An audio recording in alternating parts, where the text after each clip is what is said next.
Pada zaman dahulu kala, siput belumlah memiliki rumah seperti yang kita kenal sekarang, yang bisa dibawanya kemana-mana. Ketika hari sangat terik, siput pun sangat kepanasan karena tidak memiliki pelindung.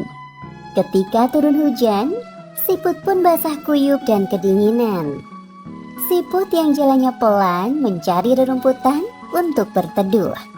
Namun sayang, rumput tidak bisa melindunginya dari air hujan.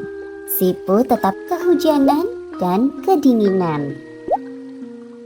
Ketika hujan reda, siput pun kembali melanjutkan perjalanan mencari tempat berlindung. Siput tidak berputus asa mencari tempat yang nyaman dan aman. Beberapa ekor hewan yang bisa terbang lewat di atas siput. Mereka mengajak siput yang jalannya lambat dan bersusah payah berjalan di tanah yang becek. Tapi siput diam saja, tidak menanggapi ejekan mereka. Siput akhirnya sampai di bawah sebuah pohon. Siput yang kelelahan pun istirahat sebentar di bawah pohon. Siput yang mencari tempat untuk istirahat pun akhirnya melihat sebuah sarang burung yang telah kosong di sebuah dahan pohon. Siput pun berbaring di sarang burung tersebut. Siput sangat bahagia akhirnya menemukan tempat tinggal yang bisa digunakan untuk beristirahat tanpa kedinginan dan kepanasan.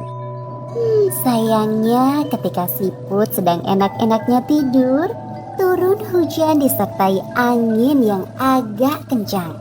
Dengan terpaksa, siput tidur dalam keadaan basah dan kedinginan. Tubuh siput pun menggigil.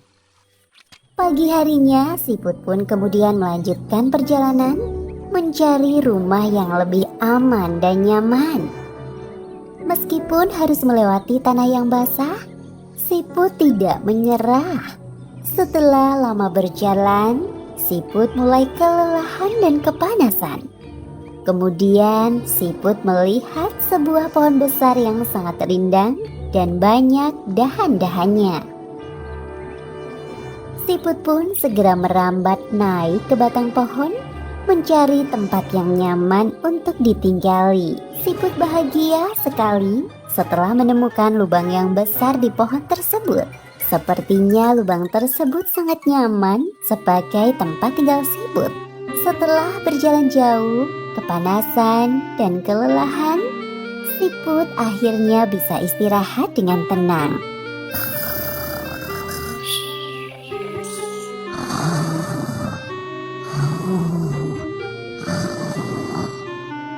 Ketika sedang tidur pulas, siput dikejutkan suara berisik yang sangat mengganggu. Siput melihat keluar dan ternyata seekor burung pelatuk sedang melubangi pohon. Hai burung pelatuk, kamu ini mengganggu tidurku saja.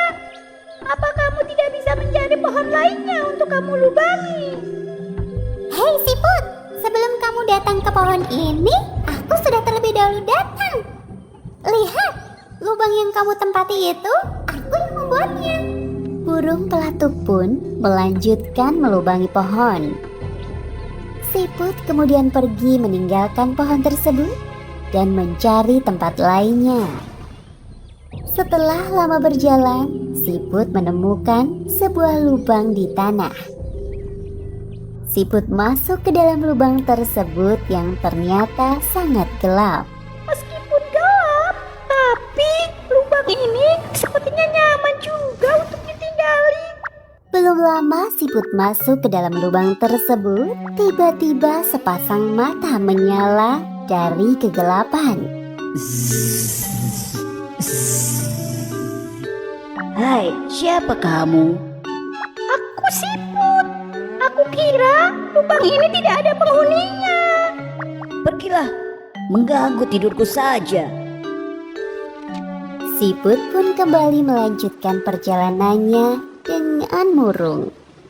Tempat nyaman yang bisa dijadikannya rumah dan aman dan nyaman tidak kunjung ketemu. Siput akhirnya sampai di sebuah pantai. Siput tanpa putus asa mencari tempat untuk dijadikan rumahnya. Siput mendekati sebuah batu karang dan melihat banyak lubang.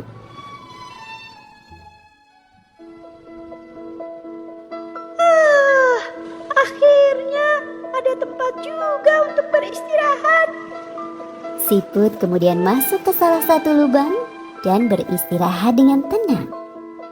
Siput dengan nyaman akhirnya bisa beristirahat.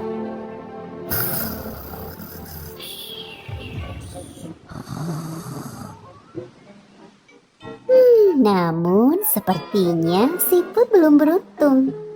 Ketika malam tiba, air laut pasang. Air laut pelan-pelan merendam karang tempat siput beristirahat. Siput yang sangat kelelahan sepertinya tidak sadar kalau dirinya hanyut terbawa air laut. Nasib baik bagi siput, seekor kepiting yang baik hati menolong siput. Hai siput, bangunlah.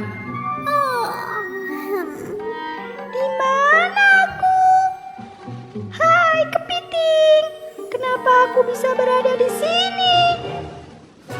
Kamu tadi hanya di bawah air laut dan terdampar di pantai. Kalau tidak aku tolong, kamu akan terseret ombak lagi dan bisa-bisa dimakan hiu. Wah, terima kasih banyak kepiting. Kamu sudah menyelamatkanku.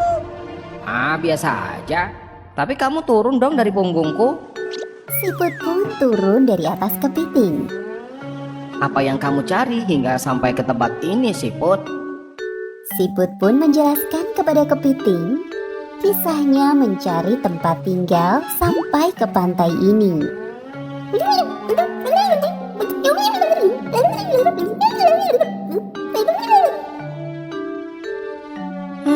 Kasihan juga kamu ya. Seandainya saja aku bisa membantumu. Sudahlah, aku mau pergi mencari makan dulu. Jangan menyerah ya siput.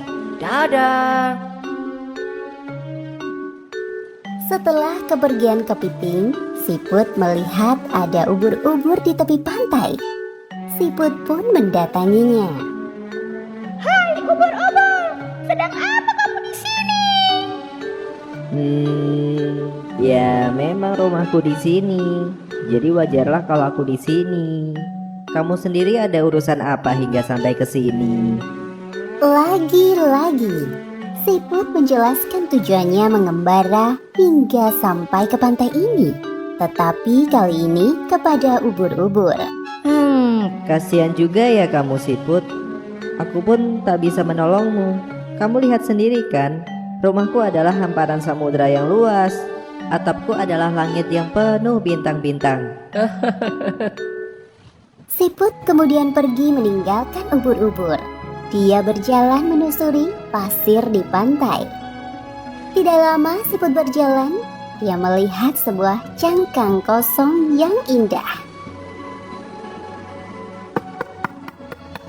Hai, apakah ada hewan di dalam cangkang ini? Siput menunggu beberapa saat. Ternyata tidak ada hewan di dalam cangkang. Siput segera masuk ke dalam cangkang. Lumayan juga cangkang ini. Sepertinya nyaman untuk istirahat. Cangkang ini sangat indah, ringan, dan nyaman. Sepertinya siput punya ide yang sangat menarik. Siput ternyata memasang cangkang itu di punggungnya. Siput merasa cocok dengan cangkang tersebut. Cangkang tersebut selain indah juga sangat ringan. Siput pun mencobanya sambil berjalan. Akhirnya siput menemukan rumah yang selama ini diidam-idamkannya. Sebuah cangkang yang indah dan ringan serta nyaman. Cangkang tersebut bisa dibawa siput kemanapun dia pergi, sehingga dia tidak perlu mencari tempat untuk berteduh. Sejak itulah siput dikenal sebagai hewan yang memiliki cangkang.